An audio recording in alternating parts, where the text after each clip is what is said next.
आज के वीडियो में हम सत्यनारायण व्रत कथा की 5 कथाएं पढ़ेंगे। भगवान नारायण की पूजा का फल जातकों को असीम सुख, शांति और मनोविच्चित वरदान के रूप में प्राप्त होते हैं।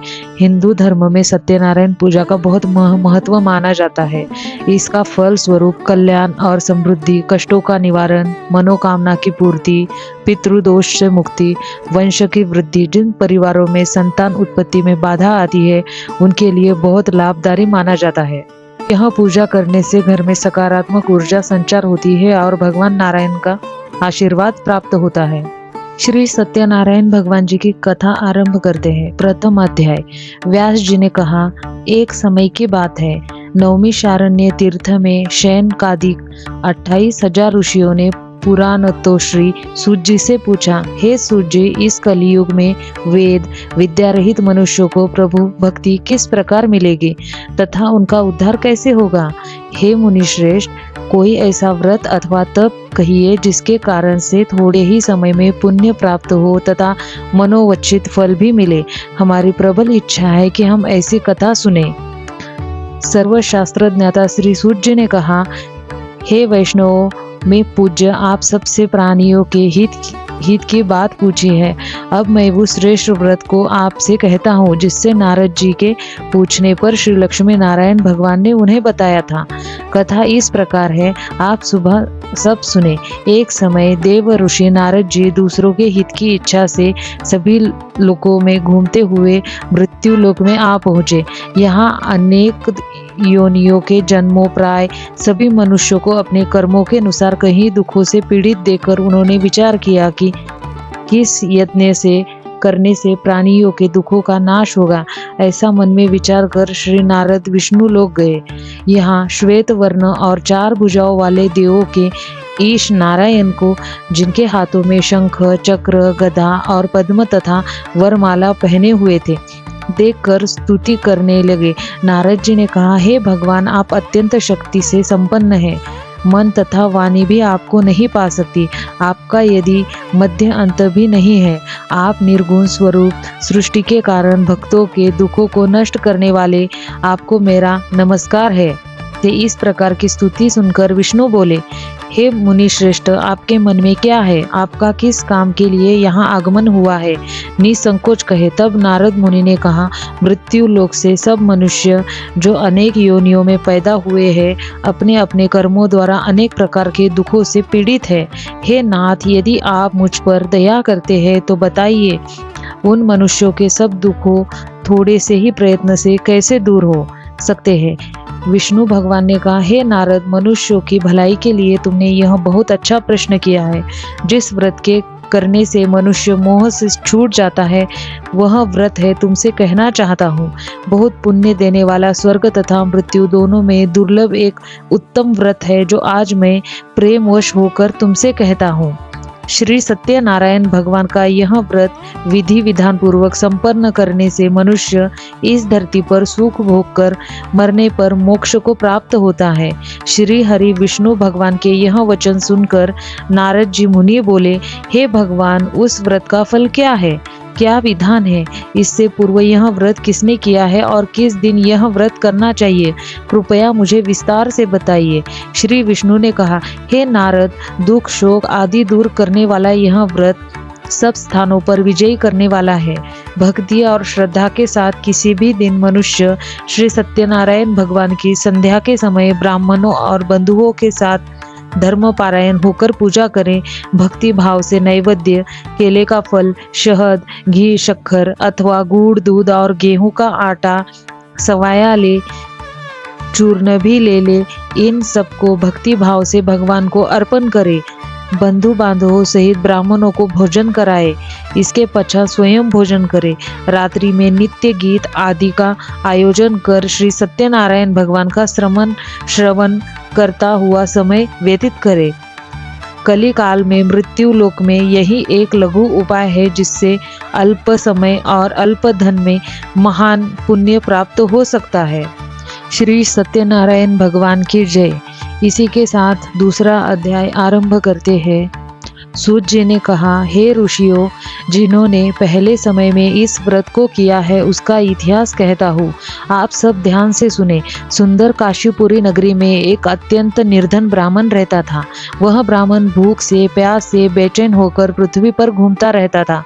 ब्राह्मणों से प्रेम करने वाले श्री विष्णु भगवान ने ब्राह्मण को देखकर एक दिन बूढ़े ब्राह्मण का रूप धारण कर निर्धन ब्राह्मण के पास जाकर आदर के साथ पूछा, हे विप्र, तुम नित्य ही दुखी होकर पृथ्वी पर क्यों घूमते हो? हे श्रेष्ठ ब्राह्मण, यह सब मुझसे कहो, मैं सुनना चाहता हूँ। दरिद्र ब्राह्मण ने कहा, मैं निर्धन ब्राह्मण हूँ, भिक्षा के लिए पृथ्वी पर फिरता हूँ। हे भगवान, यदि आप इससे छुटकारा पाने का कोई उपाय जानते हो तो कृपा करके मुझे बताइए। वृद्ध का ब्राह्मण का स्वरूप धारण किए श्री विष्णु भगवान ने कहा, हे ब्राह्मण, श्री सत्यनारायण भगवान मनोइच्छित फल देते हैं, इसीलिए तुम उनका पूजन करो। इससे मनुष्य सब दुखों से मुक्त हो जाता है। दरिद्र ब्राह्मण को व्रत का सारा विधि बताकर बूढ़े ब्राह्मण का रूप धारण करने वाले श्री सत्यनारायण भगवान अंतर्ध्यान हो गए। जिस व्रत को वृद्ध ब्राह्मण ने बताया है, मैं उनको अवश्य करूंगा। यह निश्चित कर वह दरिद्र ब्राह्मण घर चला गया। तुरंत उस रात्रि उस दरिद्र ब्राह्मण को नींद नहीं आई। अगले दिन वह जल्दी उठकर और श्री सत्यनारायण भगवान का व्रत करने का निश्चय कर भिक्षा मांगने के लिए चल दिया। उस दिन उस भिक्षा में बहुत धन मिला, जिससे उसने पूजा का सामान खरीदा और घर आकर अपने बंधु बांधवों के साथ भगवान श्री सत्यनारायण का व्रत किया। इसके करने से वह दरिद्र ब्राह्मण सब दुखों से छूटकर अनेक प्रकार की संपत्तियों से युक्त हो गया। तभी से वह विप्र हर मास व्रत करने लगा। इसी प्रकार सत्यनारायण भगवान के व्रत को जो शास्त्र विधि के अनुसार करेगा, वह सब पापों से छूटकर मोक्ष को प्राप्त होगा। आगे जो मनुष्य पृथ्वी पर सत्यनारायण भगवान का व्रत करेगा, वह सब दुखों से छूट जाएगा। इस तरह नारद जी से सत्यनारायण भगवान का कहा हुआ व्रत मैंने तुमसे कहा है। हे विप्रो, अब आप और क्या सुनना चाहते हैं, मुझे बताए। ऋषियों ने कहा, हे मुनिवर, संसार में इस विप्र से सुनकर किस किस ने इस व्रत को किया, यह हम सुनना चाहते हैं।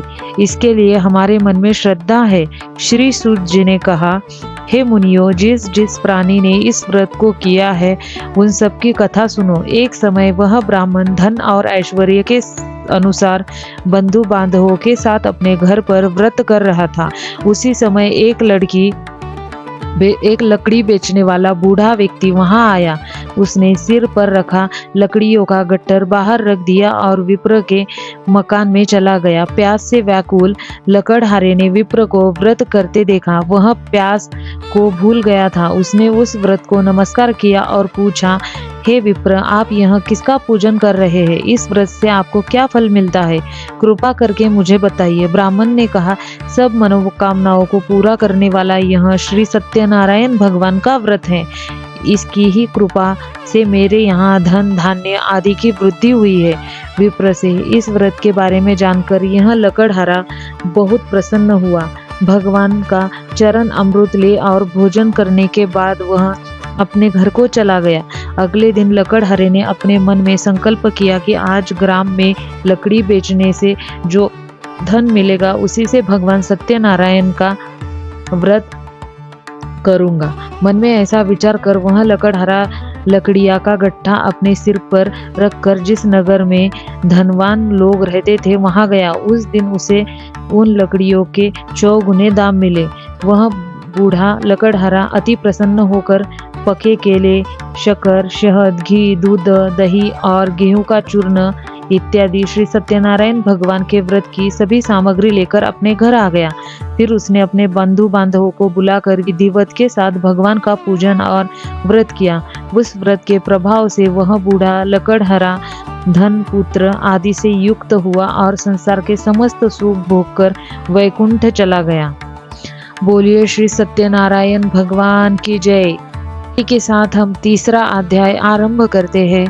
श्री सूत जी ने कहा, हे श्रेष्ठ मुनियों, अब एक और कथा कहता हूँ।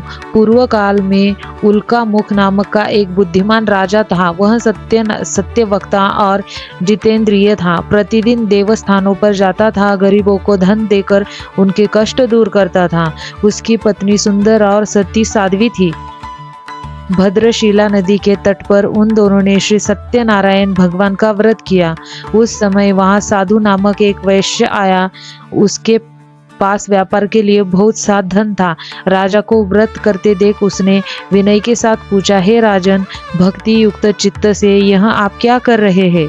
मेरी सुनने की इच्छा है, कृपया आप मुझे भी बताइए। महाराज उल्का मुख ने कहा, हे साधु वैश्य, मैं अपने बंधु बांधवों के साथ पुत्रादि की प्राप्ति के लिए महाशक्तिमान सत्यनारायण भगवान का व्रत व पूजन करता हूँ। राजा के वचन सुनकर साधु नामक वैश्य ने आदर से कहा, हे राजन, मुझे भी इसका सब विधान बताइए। मैं भी आपके कथा अनुसार इस व्रत को करूँगा। मेरे यहाँ भी कोई संतान नहीं है। मुझे विश्वास है कि इससे निश्चय ही मेरे यहाँ भी संतान होगी। राजा ने सब विधान सुन व्यापार से निवृत्त हो वह वैश्य खुशी खुशी अपने घर आया। वैश्य ने अपनी पत्नी लीलावती से संतान देने वाले व्रत का समाचार सुनाया और प्रण लिया कि जब हमारे यहाँ संतान होगी तब मैं इस व्रत को करूँगा। एक दिन उसकी पत्नी लीलावती संसारिक धर्म में प्रवृत्त होकर गर्भवती हो गई। 10वें महीने में उसने एक सुंदर कन्या को जन्म दिया। कन्या का नाम कलावती रखा गया। इसके बाद लीलावती ने अपने पति को स्मरण दिलाया कि आपने जो भगवान का व्रत करने का संकल्प किया था, अब आप उसे पूरा कीजिए। साधु वैश्य ने कहा, हे प्रिय, मैं कन्या के विवाह पर इस व्रत को करूंगा। इस प्रकार अपनी पत्नी को आश्वासन दे वह व्यापार करने चला गया। काफी दिनों पश्चात वह लौटा तो उसने नगर में सखियों के साथ अपनी पुत्री को खेलते देखा। वैश्य ने तत्काल एक दूत को बुलाकर कहा कि उसकी पुत्री के लिए कोई सुयोग्य वर की तलाश करो। साधु नामक वैश्य की आज्ञा पाकर दूत कंचन नगर पहुंचा और उनकी लड़की के लिए एक सुयोग्य वनिक पुत्र ले आया। वनिक पुत्र को देखकर साधु नामक वैश्य ने अपने बंधु बांधवों के सहित प्रसन्न चित्त होकर अपनी पुत्री का विवाह उसके साथ कर दिया। वैश्य विवाह के समय भी सत्यनारायण भगवान का व्रत करना भूल गया। इस पर श्री सत्यनारायण भगवान क्रोधित हो गए। उन्होंने वैश्य को श्राप दिया कि तुम्हें दारुण दुख प्राप्त होगा। अपने कार्यों में कुशल साधु नामक वैश्य ने अपने ममता सहित नावों को लेकर व्यापार करने के लिए समुद्र के समीप स्थित रत्न सागर नगर में गया। दोनों ससुर जमाई चंद्रकेतु राजा के नगर में व्यापार करने लगे। एक दिन भगवान सत्यनारायण की माया से प्रेरित एक चोर राजा का धन चुराकर भाग जा रहा था। राजा के दूतों को अपने पीछे आते देखकर चोर ने घबरा कर राजा के धन को उसी नाव में छुपा कर रख दिया जहां से वे ससुर जमाई ठहरे थे। ऐसा करने के बाद वह भाग गया। जब दूतों ने उस साधु वैश्य के पास राजा के धन को रखा देखा तो ससुर जमाता दोनों को बांध के ले गए और राजा के समीप जाकर बोले, हम ये दो चोर पकड़ लाए हैं, कृपया बताइए कि इन्हें क्या सजा दी जाए। राजा ने बिना उन दोनों की बात सुने ही उन्हें कारागार में डालने की आज्ञा दे दी। इस प्रकार राजा की आज्ञा से उनको कठिन कारावास में डाल दिया गया तथा उनका धन भी छीन लिया गया। सत्यनारायण भगवान के श्राप के कारण साधु वैश्य की पत्नी लीलावती व पुत्री कलावती भी घर पर बहुत दुखी हुई। उनके घरों में रखा धन चोर ले गए। एक दिन शारीरिक व मानसिक पीड़ा तथा भूख प्यास से अति दुखित हो भोजन की चिंता में कलावती एक ब्राह्मण के घर आई। उसने ब्राह्मण को श्री सत्यनारायण भगवान का व्रत करते देखा। उसने कथा सुनी थी तथा प्रसाद ग्रहण कर रात को घर आई। माता ने कलावती से पूछा, हे पुत्री, तू अब तक कहाँ रही व तेरे मन में क्या है? कलावती बोली, हे माता, मैंने एक ब्राह्मण के घर श्री सत्यनारायण भगवान का व्रत होते देखा। कलावती के वचन सुनकर लीलावती ने सत्यनारायण भगवान के पूजन की तैयारी की। उसने परिवार और बंधुओं सहित श्री सत्यनारायण भगवान का पूजन व व्रत किया और वर मांगा कि मेरे पति और दामाद शीघ्र ही घर वापिस आ लौटे। साथ ही भगवान से प्रार्थना की कि हम सबका अपराध क्षमा करो।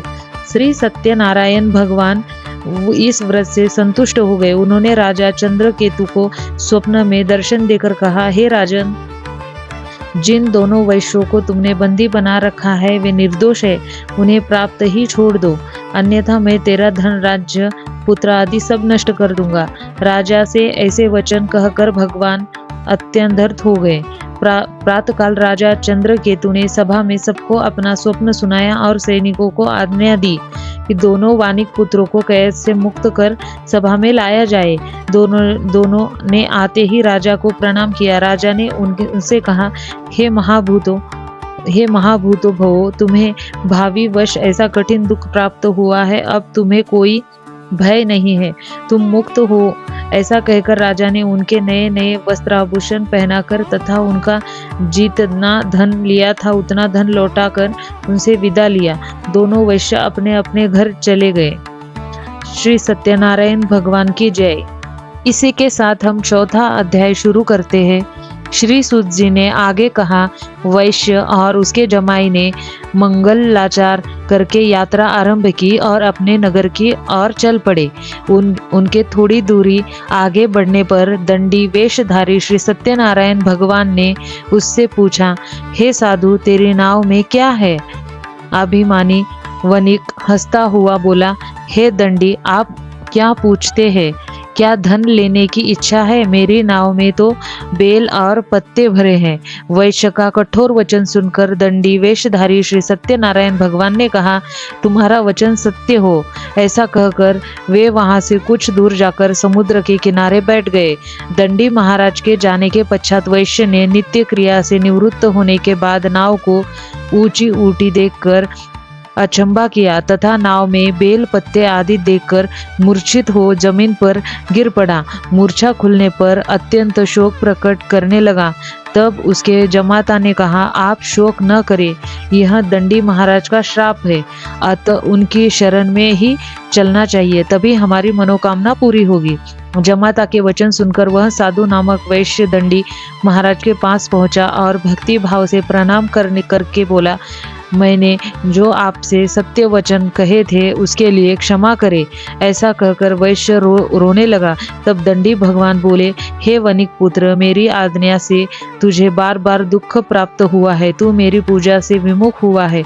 साधु नामक वैश्य ने कहा, हे भगवान, आपकी माया से ब्रह्मा आदि देवता भी आपके रूप को नहीं जान पाते, तब मैं अज्ञानी भला कैसे जान सकता हूँ? आप प्रसन्न होइए, मैं अपनी सामर्थ्य के अनुसार आपकी पूजा करूँगा। मेरी रक्षा करो और पहले के समान मेरी नौका को धन से पूर्ण कर दो। उसके अभियुक्त वचन सुनकर श्री सत्यनारायण भगवान प्रसन्न हो गए और उसकी इच्छा अनुसार वर देकर अंतर्धान हो गए। तब ससुर व जमाता दोनों ने नाव पर आकर देखा कि नाव धन से परिपूर्ण है। फिर वह भगवान सत्यनारायण का पूजन कर जमाता सहित अपने नगर को चला। जब वह अपने नगर के निकट पहुंचा तब उसने एक दूत को अपने घर भेजा। दूत ने साधु नामक वैश्य के घर जाकर उसकी पत्नी को नमस्कार किया और कहा, आपके पति अपने दामाद सहित इस नगर के समीप आ गए हैं। लीलावती और उसकी कन्या कलावती उस समय भगवान का पूजन कर रही थी। दूत का वचन सुनकर साधु की पत्नी ने बड़े हर्ष के साथ सत्यदेव का पूजन पूर्ण किया और अपनी पुत्री से कहा, मैं अपने पति के दर्शन को जाती हूँ, तू कार्य पूर्ण कर, शीघ्र आ जाना। परंतु कलावती पूजन एवं प्रसाद छोड़कर अपने पति के दर्शन के लिए चली गई। प्रसाद की अवज्ञा के कारण सत्यदेव रुष्ट हो गए। फल स्वरूप उन्होंने उसके पति को नाव सहित पानी में डुबा दिया। कलावती अपने पति को न देख रोती हुई जमीन पर गिर पड़ी। नौका को डूबा हुआ तथा कन्या को रोती हुई देख साधु नामक वैश्य दुखित हो बोला, हे प्रभु, मुझसे या मेरे परिवार से जो भूल हो गई है उसे क्षमा करो। उसके दिन वचन सुनकर सत्यदेव भगवान प्रसन्न हो गए। आकाशवाणी हुई, हे वैश्य, तेरी कन्या मेरा प्रसाद छोड़कर आई है, इसीलिए इसका पति अदृश्य हुआ है। यदि वह घर जाकर प्रसाद खाकर लौटे तो इसका पति अवश्य मिलेगा। आकाशवाणी सुनकर कलावती ने घर पहुंचकर प्रसाद खाया और फिर आकर अपने पति के दर्शन किए। अब तत्पश्चात साधु वैश्य ने वही बंधु बांधव सहित सत्यदेव का विधि पूर्वक पूजन किया। वह इस लोक का सुख भोगकर अंत में स्वर्लोक को गया। बोलो श्री सत्यनारायण भगवान की जय। इसी के साथ हम 5वां अध्याय आरंभ करते हैं। श्री सूत जी ने आगे कहा, हे ऋषियों, मैं एक और भी कथा कहता हूँ, उसे भी सुनो। प्रजा पालने लीन दुग्धध्वज नामक का एक राजा था। उसने भगवान सत्यदेव का प्रसाद त्याग कर बहुत दुख पाया। एक समय राजा वन में वन्य पशुओं को मारकर बढ़ के वृक्ष के नीचे आया। वहां उसने ग्वालों को भक्ति भाव से बंधु बांधवों सहित श्री सत्यनारायण का पूजन करते देखा, परंतु राजा देखकर भी अभिमानवश न हो गया और न ही सत्यदेव भगवान को नमस्कार किया। जब ग्वालों ने भगवान का प्रसाद उनके सामने रखा तो वह प्रसाद त्याग कर अपने नगर को चला गया। नगर में पहुंचकर उसने देखा कि उसका सब कुछ नष्ट हो गया है। वह समझ गया कि यह सब भगवान सत्यदेव ने ही किया है। तब वह उसी स्थान पर वापस आया और ग्वालों के समीप गया और विधि पूर्वक पूजन कर प्रसाद खाया तो सत्यनारायण की कृपा से सब कुछ पहले जैसा ही हो गया और दीर्घकाल तक सुख भोग कर मरने पर स्वर्गलोक को चला गया। जो मनुष्य इस परम दुर्लभ व्रत को करेगा, श्री सत्यनारायण भगवान की कृपा से उसे धन धान्य की प्राप्ति होगी। निर्धन धनी और बंदी बंधन से मुक्त होकर निर्भय हो जाता है। संतानहीन को संतान प्राप्त होती है तथा सब मनोरथ पूर्ण होकर अंत में वो वैकुंठ धाम को जाता है। जिन्होंने पहले इस व्रत को किया, अब उनके दूसरे जन्म की कथा भी सुनिए। शतानंद नामक ब्राह्मण ने सुदामा के रूप में जन्म लेकर श्री कृष्ण की भक्ति पर मोक्ष प्राप्त किया। उल्का मुख नामक के महाराज राजा दशरथ बने और श्री रंगनाथ का पूजन कर वैकुंठ को प्राप्त हुए। साधु नामक के वैश्य ने धर्मात्मा व सत्य प्रतिज्ञ राजा मोरध्वज बनकर अपनी देह को आरे से चीर कर दान करके मोक्ष को प्राप्त हुआ। महाराज तुंगध्वज स्वयंभू मनु हुए। उन्होंने बहुत से लोगों को भगवान की भक्ति में लीन कर मोक्ष प्राप्त किया। लकड़हरा भी अगले जन्म में गुह नामक निषाद राजा हुआ, जिसने भगवान राम के चरणों की सेवा कर मोक्ष प्राप्त किया। इसी के साथ श्री सत्यनारायण भगवान की 5 कथाएं संपूर्ण हो जाती है। श्री सत्यनारायण भगवान की जय।